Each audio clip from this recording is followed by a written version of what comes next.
start soon. All right, everybody. Thank you for coming to the weekly Dalten Collective Weekly Hangout. Today we got a short meeting, not a whole lot on the agenda, but have a quick presentation of some things I've been thinking about. So I'll just go ahead and share my screen. Cool. Share that. Actually, let me know if does it change to the presentation? Yep. Cool. Oops, that's the wrong button. That is not sharing, presenting. Cool. All right. Beautiful. Still good? Mm-hmm. All right. So why we're here, just to quickly recap, we are here, or I should say the hypothesis is that bringing together a group of people to come together in fellowship, and what that means is supporting each other, largely from the internet, from people who think of a similar way, have similar interests, want to do similar things, where we can help each other out with whatever problems that we're dealing with, either technical or emotional or whatever those things are, in the tools that we have available to us, like this. And then we do that in a sustainable way where we try to actually make some money to do, like as a group, so we can pay bills, that we can build wealth together. And we want to do this thing on our own terms. So we want to be in control of the software that we use. We want to make sure that our tools are open source, so we know that we're not being spied on unnecessarily. These kinds of things. So these three core principles is what the Dalten Collective is all about. People first, money second, on our own terms. So that's why we're here. And the mood I wanted to share from this last week is this idea of a phase change. So I think where we are at, sort of in a macro perspective, on a societal level, is something like when ice forms on a sheet of water, like on a pond. It will often form in these small little locusts. These crystals will form, and then they will spread out. And when they start touching each other, the growth will then sort of accelerate. And then that phase from being a liquid to solid will then rapidly, exponentially increase. And what I feel like is happening in the greater society around us is this aesthetic of something similar to what Dalten is aiming to do. Is these little points of crystals are beginning to form on the pond, and that at some point, as these things start to grow and start to become more relevant to more people, that it will just sort of shift and we'll have a sort of phase change. So that is quickly. It was a real short presentation. I heard somebody just joined, so let me see if I can get. That was Clockwork coming back with us. Oh, okay. Do I need to admit? No. Okay. Anyway, great. That's very interesting, though. Yeah, that's all I wanted to kind of show today. And I know Rabsip's you've got to go at 1:30. So the other thing I wanted to just quickly touch on is now that we last week, I think, was the deadline that we had given ourselves to surface a document. We have a document. It's not full-fledged. It's not letter detail, but it is pretty good. It's got a rough outline of what we would consider to be membership and how that might actually happen. And so the next thing to do then is to start either putting that into practice, and actually moving Dalten over to the multisig. So it's actually kind of funny that this has taken so long, but I think we should do it. I think we should just pick a date and go for it, just like we did with the membership document. And to keep this organization, or to keep this group moving forward in a sort of step manner to something that's more concrete, that's more crystallized, like that metaphor, and spreading out. Not necessarily meaning that Dalten should grow like exponentially. I don't actually think that's what we want, but I think the idea of Dalten is starting to catch, or starting to become more interesting to more people. So with that, what do you think? What do you think, Eric? I propose the 4th of July because I think it would be super awesome. Yeah. Yeah, I like that idea. And I do think like growing would be cool. It would be nice if we could get more people here on a weekly basis. I think so. There are some projects that are out there on Urbit right now that we might be able to rope in as early Dalten members or even as stewards of their project, even if they don't want to, like, to Sarpin's point from maybe 2 weeks back, he was talking about how you don't want to, like, it's difficult for some people to accept that there is a co-opting of work when a work is done in conjunction with the project. So maybe we just show our ability to provide stewardship on a project and potential support and those sorts of things for those projects that are running on Urbit, and thereby build the community. I'm not sure if that makes sense. Well, looking at our competencies as well, it seems to me that the core developers are they're needed on those sort of core infrastructure things, and occasionally that comes through in more user-facing things like landscape and some other things. But there's a lot of things that just have to get picked up by the community, and people who have some of those skills to work on those are in short supply.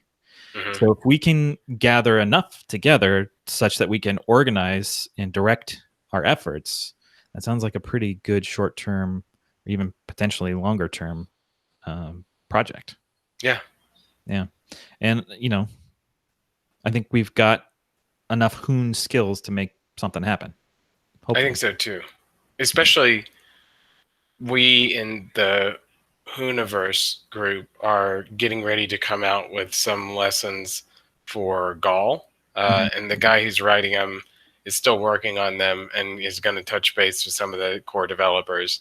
But once that's in place and we have a place where people can learn how to do this as well as already knowing it, you know what I mean? We can. I think that there's some tangentialness between this group and that learning capacity, such that we can, like, onboard people into Dalten once they have the capacity to do some of this work. And then hopefully Dalten can provide the sort of umbrella or environment or structure that's needed to sort of lightly participate and get rewarded and have some sort of community all along that together. We are the angel investor that comes after the Lambda school. Yeah, that's exactly what I think we should be. Yeah. Whatever resources we have or whatever we can bring to the table. Yeah. One other note, I expect that I will be getting a star next week.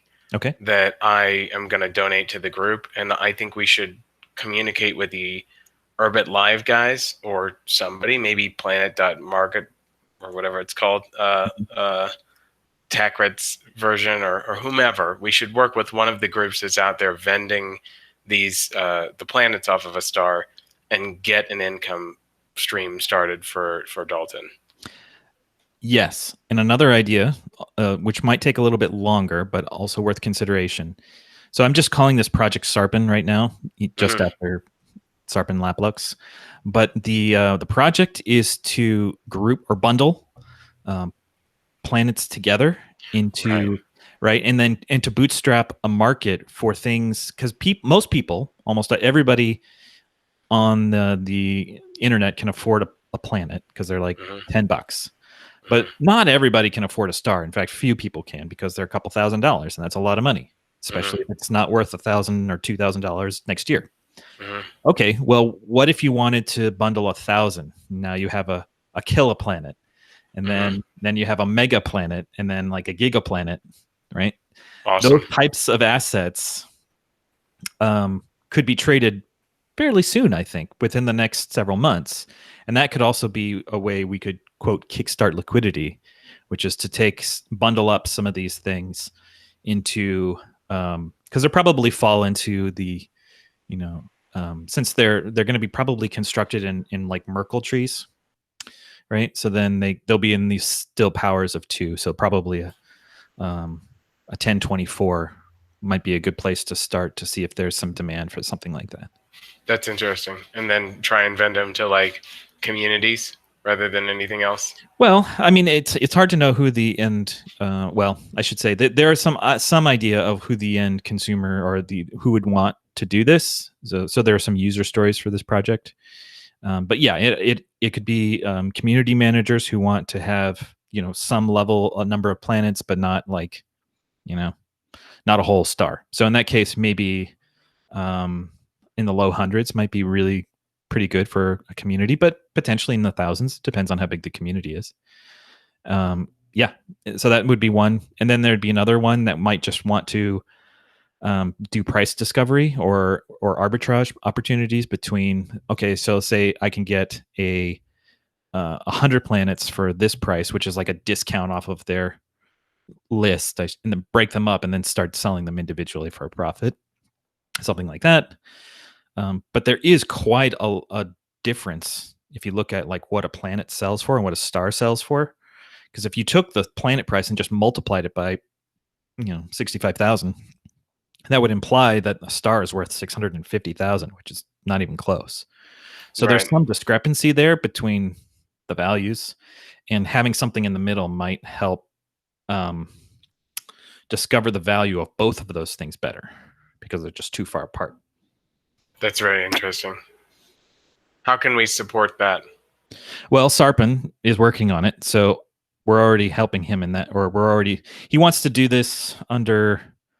We haven't come to any sort of finalized agreement or details about what that would look like. He's going to be doing most of the work, so he's going to get most of the reward that comes from the project itself. Naturally, sure. But but applying the output of the work could be an opportunity for Dalten specifically. You know what I'm saying? Like providing early liquidity, maybe some getting the word out, that kind of thing. So maybe we could take I don't think we should use Dalten planets for that yet, because I feel like there's some use for Dalten planets down the road, and we might kick ourselves for that. But yeah.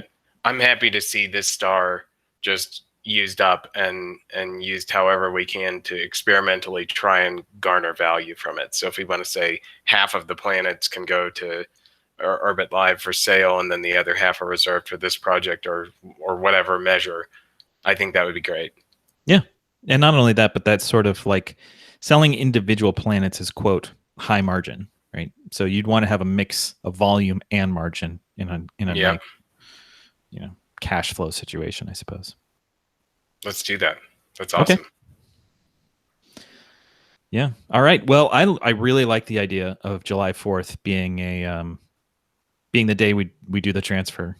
Oh yeah. So just thinking quickly, the logistics for that, we can notify. I'll notify and make sure to notify all of the other members of the multisig who are there now, which some are, less engaged, so they'll need a. But it would be good if it's like a unanimous thing, right? Like, please sign this at this time. It's happening. Totally. We should start pimping it now, then, so that we have 2 weeks to get that on people's calendars. Yeah, especially since who knows where people will be at that date. And right.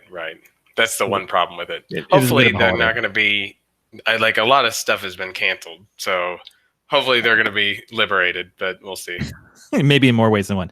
But I would also like to have at least some basic ceremony that's recorded that we can show, that we can keep for posterity. So I'll work on organizing some very small, easy online event that we can, push the button, so to speak, on the last part of the transaction and call the thing like finally completed and moved over. And with that too, then also pushing the transactions out for setting the management key and the proxy, which will be Raps, if you'll be the proxy and I will be the manager. Nice. Cool. That'll be really fun. Yeah. All right. I'm looking forward to that. Okay. Anything else you guys want to chat about while we're here, while we're all together? How's the podcast going? Well, I need to reach out to Hansi, and he said after the 21st I could reach out. So, 3 days past that, but I don't know what his schedule looks like. So my guess is it'd still be a few more weeks before I actually get that guy. But I'm also going to need to do some research on that, because I don't want to be like, because he's actually kind of prominent, especially in Scandinavia. Yeah. So I don't want to become unprepared either, but that's going to be a good interview. I think he's got something or at least he's got his finger on something that seems right to me in his idea of the meta modern society. Um, and yeah, he's a pretty articulate guy too, so I think it'll be something good to listen to. You looking for other guests too? Should we be trying to help Sure, if you scrounge got for that? somebody, All yeah, right, I'll think about send it. them my way. It's interesting. Yeah, I've got some in mind too that I might ask internally in the community. Mm-hmm.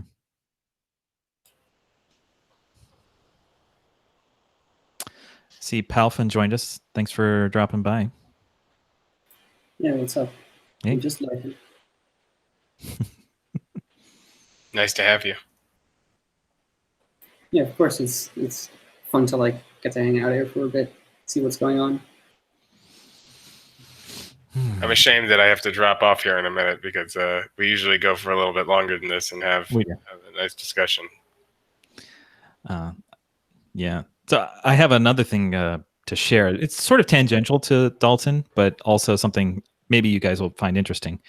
So I have a friend who's more like an acquaintance, friend of friend, that he's a professional like real estate developer here in Seattle, but he and his wife have been just sort of really into the commune idea for a long time, basically since they first met like 15 years ago. And they are finishing up their big project and starting another one, sort of this commune style. And what they've done is they purchased like 28 acres on an island called Lopez Island out in the Puget Sound. And they developed it. They have 3 kind of smallish cabins that are like 1 bedroom and a loft. And then they're all of the infrastructure, meaning like the electricity and the water and all that stuff, they had to do themselves. And they're starting construction either this summer or next summer on like a large central building. So the idea that how he described it to me was sort of like a hub and spoke, where you've got a hub of a main central meeting place with like a big kitchen, meeting areas, and like guest rooms, that sort of thing. And then these outbuildings where you can sort of like retire for the evening. And this is really more of like what he calls commune light. You can go there for some period of weeks or months and then just sort of go back home. But then they've also got this idea where they're going to buy a bunch of land in Eastern Washington and actually like maybe move there with like 4 other families. And each family will have their own plot and in their own subdivided area of this like 60-acre parcel. And they'll share some basic expenses together. Some will be, on their own. But I was talking with him today about this because this idea really appeals to me. Yeah. And you can imagine if you can work from home or if you can work on the internet, this kind of thing just becomes so much more viable. And I want to do it, right? Like I want to find some land and going to kind of go stepwise with it. Like buy the land. All right, that's good. Figure out exactly where the buildings might go and how they might be divided if it's multiple families, where the well is going to be, that kind of thing, and then build it up over time such that I could totally live there if I wanted to, or just spend a good amount of my time there. Either one would seem really cool to me. And I think I've got some people that some friends that are actually like into it now.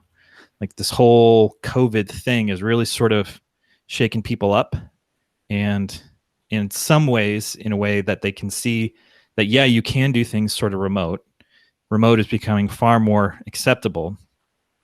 And urban living doesn't always have, if you take away those things, what does the urban living give you besides maybe access to nicer restaurants or whatever? But if you can grow your own food, which a lot of people do, even in Seattle, like we've got a garden in the back and everything like that. And it's great because you can just like go there and get your food. So I think that idea as well is really applicable and really cool and has a lot of tangent or a lot of things similar to what Dalton is trying to do in a more digital space. But I like the idea of doing it physically too. I like the whole idea space is really cool. It's an extremely romantic idea to me. Like I really think that that's a great. It evokes really positive feelings. For me, like the idea of having a small community that is homogenous in its maybe perspective on how to live, that also is self-supporting and those sorts of things. But I got to take off. I will talk to you next time. Sorry about the early exit here. See ya. So, Mark, I hear it's quite warm out where you are. Oh man, it is. Yeah. Actually. Yeah, I was talking with my sister-in-law who's in Eindhoven, and she said, yeah, that on the she's using Fahrenheit, so it was like over 90 degrees in her neighborhood. And it's like, wow, that's pretty warm. Yeah. Yeah, we're starting. Summer's starting pretty early, I suppose. Yeah, I guess what else is new, huh? Yeah. I mean, we'll survive. Like, we'll like find ways to cool off, I suppose. Just like Yeah. close down everything as soon as the sun comes up. Excellent. Well, cool. Well, are there any other topics or questions people want to talk about, or we should just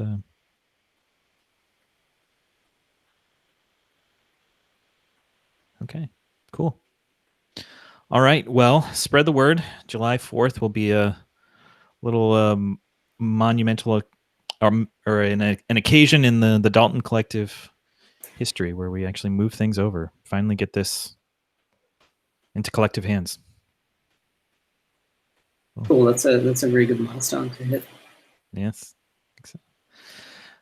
All right, everybody. Well, I'll go ahead and stop the recording, and we'll see you next week.